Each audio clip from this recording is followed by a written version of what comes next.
சளி பிடிச்சா nasal drops use பண்ணுவோம். ஆனால் எத்தனை பேர் அந்த ட்ராப்ஸை கரெக்டாக யூஸ் பண்ணுறோம் அதை பற்றி இன்றைக்கி பார்க்கலாம். ஃபர்ஸ்ட் அண்ட் ஃபார்மோஸ்ட் நேசல் ட்ராப்ஸை எப்போவுமே க்ளீனான ஹேண்ட்ஸோட தான் ஹேண்டில் பண்ணணும்.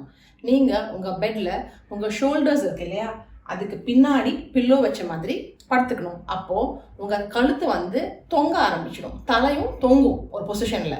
அந்த பொசிஷனில் தான் நீங்கள் என்ன பண்ணணும்னா உங்கள் ட்ராப்ஸ் எடுத்து ரைட் நோஸில் விடுற மாதிரி இருந்தால் அது உள்ளே வச்சுட்டு இந்த பக்கம் திருப்பிக்கணும்.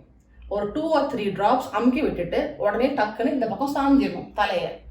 அந்த பொசிஷனில் ஒரு ஃபியூ செகண்ட்ஸ் அப்படியே படுத்துட்டு இருக்கணும். திருப்பி தலையை ஸ்ட்ரைட் பண்ணிவிட்டு இந்த நாஸ்ட்ரில்ல வச்சு இந்த பக்கம் திருப்பிட்டு 2 or 3 டைம்ஸ் ப்ரெஸ் பண்ணிவிட்டு இந்த பக்கம் சாஞ்சிடணும். ஒரு ஃபியூ செகண்ட்ஸ் அப்படியே படுத்துட்டு இருக்கணும். அப்புறம் தலையை ஸ்ட்ரைட் பண்ணிவிட்டு நம்ம எழுந்துக்கணும்.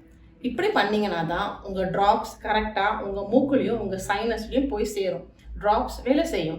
நீங்கள் நேராக உட்காந்துட்டு போட்டாலோ சும்மா தலையை சாய்ச்சிட்டு போட்டாலோ இல்லை ஃப்ளாட்டாக படுத்துட்டு போட்டாலோ ட்ராப்ஸ் தொண்டையில் தான் இறங்கும். அது கசக்கும், வாமிட்டிங் வர மாதிரி ஒரு அன்கம்ஃபர்டபுள் ஃபீலிங்கை கொடுக்கும். அண்ட் மோஸ்ட் இம்பார்ட்டன்ட்லி ட்ராப்ஸோட யூஸே இருக்காது. ஸோ நெக்ஸ்ட் டைம்லேருந்து ட்ராப்ஸை கரெக்டாக யூஸ் பண்ணுங்கள். ஃபுல் பெனிஃபிட்டை என்ஜாய் பண்ணுங்கள். தேங்க்யூ.